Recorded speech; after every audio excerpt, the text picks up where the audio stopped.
justice for all.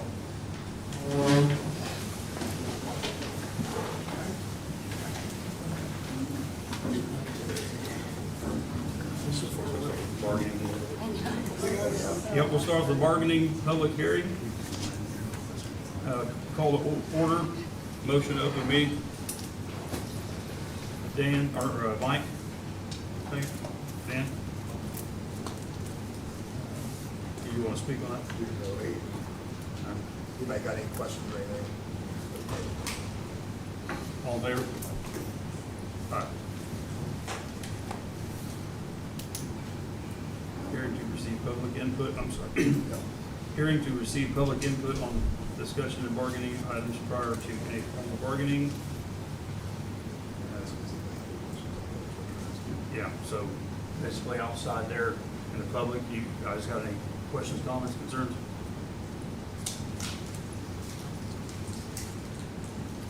Okay. Need a motion for adjournment? Dan? Second? Tiff? All in favor? Aye. Regular session, call to order. Is there any additions or changes? Please announce them at this time. No? Motion? Mike? Second? Tiff? Any discussion? Favor? Patrons' comments. The board appreciates attendance at our meetings and is interested in what our patrons have to say at this time. We're opening the floor for comments. If you have anything you would like to share with us regarding the action items, please stand to be recognized under the Neola policy PO 0167.3. You'll have 3 minutes to state your comments.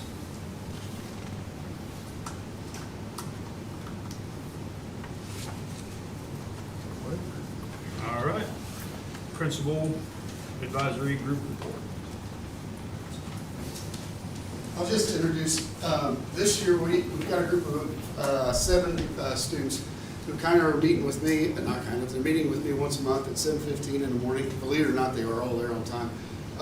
And we just talk. It's their opportunity to tell me kind of what's going on in the building, what they'd like to see change, a few things that are happening that work well. And so each month I'll bring somebody in to kind of give you an update so you don't have to hear from me, you hear from the student. This is Parker Pendel, and I'll turn it over to Parker. Hello, everyone. I'm a member of the Principal Advisory Committee, and the purpose of this is to provide principal and student feedback, the good and the bad, not just good things or anything like that. And after he said, like, we had the first meeting, we talked about a few things, like student use of facilities, being able to go into the gym or the weight room outside of practices or anything like that. Another thing was student recruitment. Our athletic program's kind of rough. We only have 12 people for the soccer team. We need 11 for a team. And we want to try to make Jac-Cen-Del the school of choice for everybody that's looking for a school. And for the start of the year, things that have worked pretty good. People using lockers, feel like that's worked pretty good. Not having backpacks in the classrooms and no hats has been a big one that has worked. Does anyone have any questions for me? Great job, thank you. Good job. You can breathe now. You did do well, good job. All right, move on to School Resource Officer. Evening. Good kid right there. I see him every morning. Good kid, he's got good ideas, and also with the backpacks. Last year when I first got here, they had a bunch of vape. One had the right taste, not one so far this year. So I told Mr. Maple, I said, somebody deserves a attaboy for the backpacks and the locker. I think that pretty much eliminated that. So you think eliminate the backpacks, eliminate the vape? I think that seems to be the only thing that changed. So I think that really helped. That's good. Okay. So I don't know. I guess Mr. Mountain asked me just to kind of talk about my day, what we're doing, and the safety, and of course I meet the students every morning at 7:30 out here at the high school. Look at their faces, look in their eyes, make sure everything's okay. And pretty much I was a policeman for a long time, and just show up every day and I patrol, just like I did. That's what I do.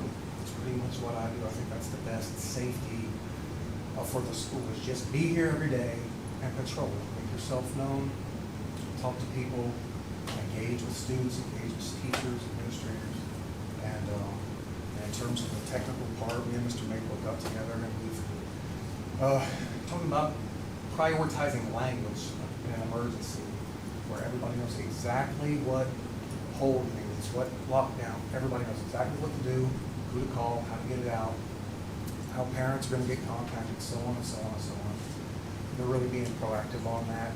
Had a table talk exercise today, 6 hours of that, just talking about that.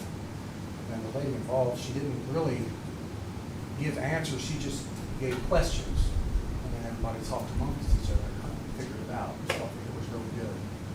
So, anything else? I don't know, we've checked the doors every day, just be seen and patrol.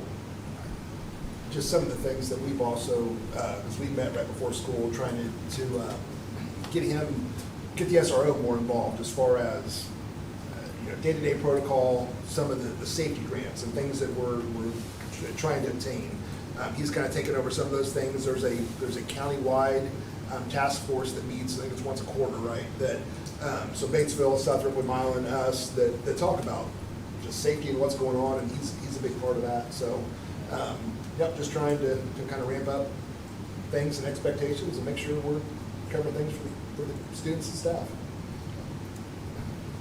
I'm assuming that, I know there was kind of some questions or maybe some debacles just right at the beginning of the school year with the traffic flow.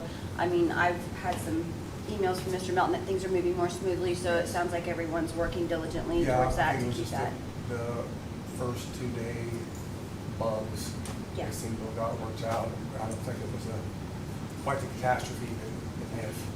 Well, I know we got, it was okay. we Well, all it got wasn't proposed as together. a catastrophe, it was just kind of a difficulty or an extra strain, so I We all appreciate got together everyone. and talked about, okay, what do we need to change? Because we're always looking to do what's gonna work best. And with construction, it kind of throws things off in the back a little bit. So I know there was just a couple of little adjustments. And then those first few days too, I think you get more parents bringing kids to drop off and things like that. So just, yeah, working out those bugs. And he's always out there either kind of watching the drop-offs in the morning, the pickups in the evening. He's typically in the back and kind of watching for things there. So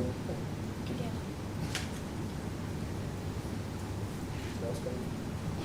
Good. All right. Thank you. Thank you.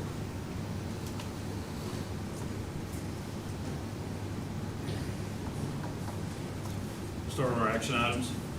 It is recommended the board approve the minutes of the July 24th, 2025 regular meeting. Motion. Dan, second. Mike, any discussion? All in favor? Aye. It is recommended the board approve the minutes of the July 24th, 2025 executive meeting. Motion. Tiff, second. Mike, discussion on that? All in favor? Aye.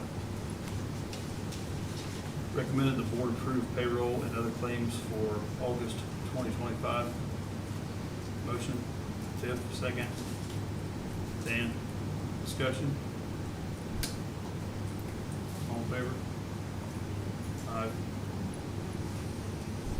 It is recommended the board approve the high school and elementary ECA treasurer's report for attached documents.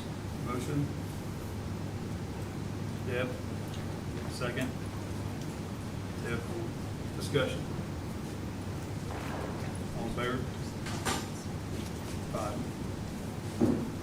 It is recommended the board approve and implement agility policy volume 37, number 2, updates. Motion? Dan, second. Tiff, discussion? These are just those legal things that, yep, There's a with lot to read legislation through. that changes every year, we have to update the old. Anyone else? All in favor? Five. It is recommended the board approve the hire of Richard Hendrickson Jr. as the high school instructional aid beginning August 18th, 2025, pending background check with pay and benefits per support classified handbook. Motion? Deb, second. Mike, discussion?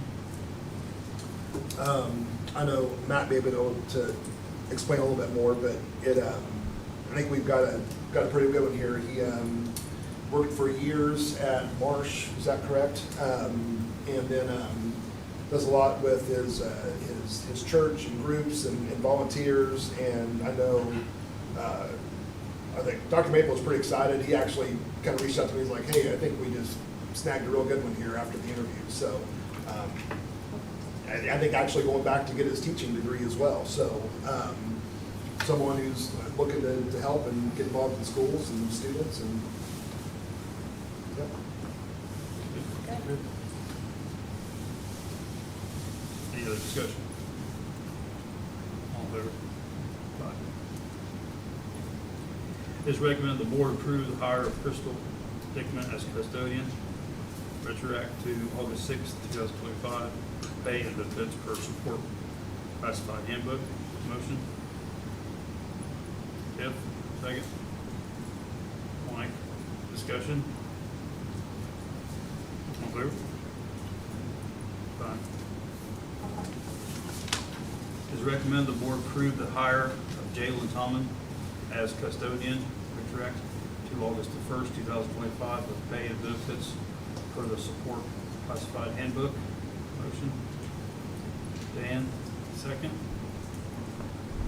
Mike, discussion? He was already with us.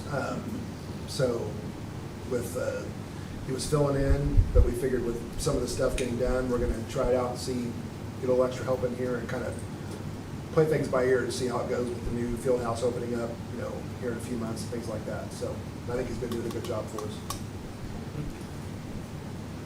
Anything else? All in favor? Aye. It is recommended the board approve the hire of Michelle Decker as elementary teacher effective with the 2025-2026 school year with pay and benefits per the master contract. Motion? Yep. Second? Mike, any discussion? Great. Great. Third grade, I think 17 years of experience, if I remember correctly, coming from technically employed through Summit Dearborn, but was a title with St. Nicholas. So I think lives, yeah, close. So yeah, excited to have someone with good experience and good track record. So Any more discussion? All in favor? Five. It is recommended the board approve the hire of Caleb Bowling as the middle school volleyball coach per stipend listed in the master contract. Motion? Dan, second. Deb, discussion? All in favor? Five. It is recommended the board approve the hire of Rosie Newhart as elementary boys basketball coach per stipend listed in the master contract. Motion? Dan, second. Tiff, discussion? All in favor? Aye. It is recommended the board approve the hire of Michaela Tomlin as athletic trainer on a per-day basis. No benefits are attached to this position and will be paid as a vendor. Motion? Yep. Second. Dan, discussion? So this is, we've lacked coverage for a while when it comes to athletic coverage and trainer, and so we were trying to come up with some ideas to get coverage. Michaela has a lot of medical experience, former military, technically isn't a trainer, but has enough to be able to provide us what we need as far as checking on students, being able to evaluate if there's some kind of situation that takes place, and then we can kind of go from there. But we, this will be on a per event or per night basis. She'll get a stipend amount, so she'll keep a timesheet for each night that she works. Mr. Stone and her, I went through the schedule and come up with these are the dates that we have, multiple events, things that are going to go in. So there's going to be some nights she may work 2.5 hours, and then some nights she's working 6 hours, depending on the events, things like that. So it's all going to kind of come out in the end. And so she'll get that stipend per night, and there's no other benefits or anything tied to that. So That's just a stipend per night. Yes. Thank goodness. Yeah. That would be nice. Yeah. So just two additional things. There is still a job posting with Dearborn County Memorial Hospital, so if we get an applicant, she's understanding, she knows that if we hire a true athletic trainer, then that position, that stipend kind of goes away, and then we come to you with the additional piece that. Her background, she is a med person in the military for up until she got out of the military, then became a physical therapist for Honda in Greensboro. So that's been her life as a medical background. I've been to a few games. She's been great so far. So.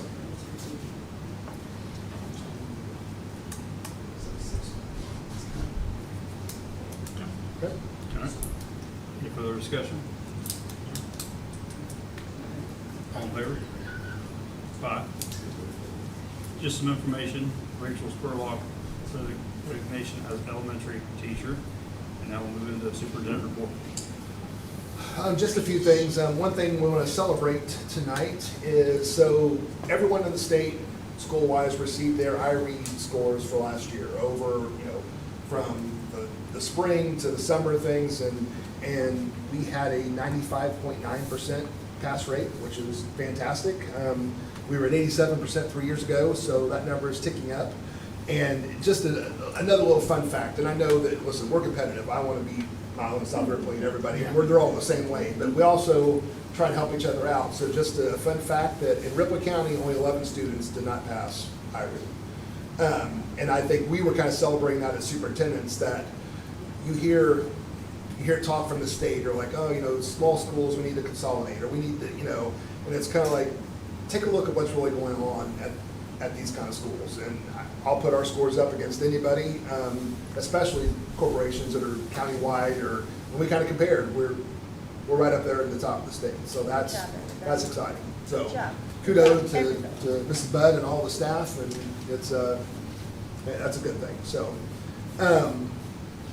just a little bit on the projects. The high school gym held their first practices and some games, and we're excited to get them in the gym, and with those much needed upgrades. And we still got some things to finish up project wise. We're still looking November sometime for the field house. That's a week by week basis. Still on track for the stage area with the new seating and stuff to take place over fall break. So that's exciting that we've got a lot of those things kind of either wrapping up or seeing some of the real good progress that's taken place. So I've heard a lot of positive talk from students and that are excited about the way things are working. So that's always good. And Daniel actually made a small comment on this, but I wanted to mention we had a tabletop exercise today with Homeland Security, local law enforcement, EMS, school administrators for about 6 hours in this room talking about school safety. And so what they did was they gave us scenarios, like, okay, we have a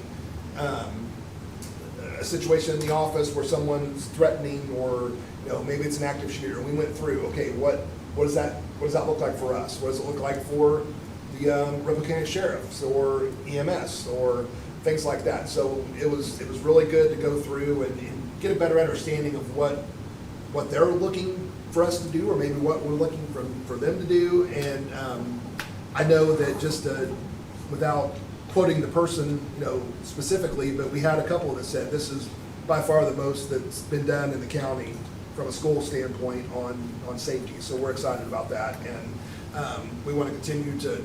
We can't plan for everything, but we want to try and plan as much as we can and be ready in case something does happen, so that was good. And just one last thing is, I know you'll mention here in a second, but the September meeting is going to be a week later, next month. I think it's on the 22nd.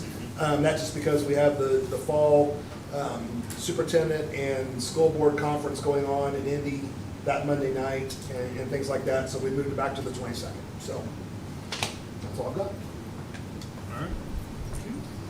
Board comments? I have nothing at this time. One comment I have is I really like the advisory group that Matt's putting together with the kids. I think that'll be a good thing, getting kids' opinions and stuff, what's going on. So that's all I got. I'll second that, and that's all I have.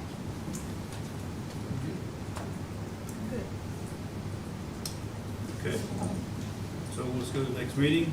The next regular meeting at the Jac-Cen-Del School Board of Trustees will be held on Monday, September 22nd, 2025 at 6 p.m. in the high school library. Please note that this is later in the month than normal. Adjournment, motion to adjourn. Tip, second. Dan, discussion. All in favor? 5.